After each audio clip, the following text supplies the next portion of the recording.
how is it to work? Like, how did you work with your teams? How did you help your teams get through this time? What was the dynamic? How did the team come together? Well, the dynamic. So I'm in a subset of IT. Obviously, I'm in cybersecurity, and so we're sort of used to working remote in general. Got it. But that doesn't mean that it's still not stressful. Unfortunately for us, the pandemic also struck right in the middle of a massive reorganization. So that created, additional stress.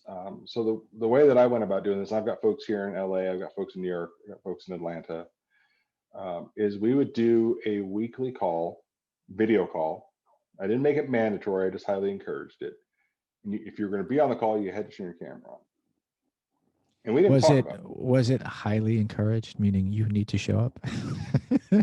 highly encouraged, but I told them up front that it wasn't, we're not going to talk about project, we're not going to talk about work, because we've all got to, this is just, it was almost like a mental health check-in.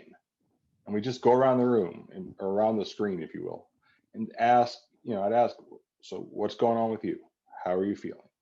And then we do that to everyone, and they start asking each other those same questions. So it was a way to try and bring the dynamic you have in the office with, you can just water cool with somebody, right? In the hallway without actually being in the hallway. And that's what we were shooting for.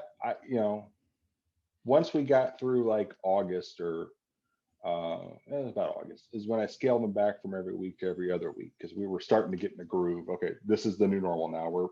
This is how life's going to be. It's no longer strange and weird.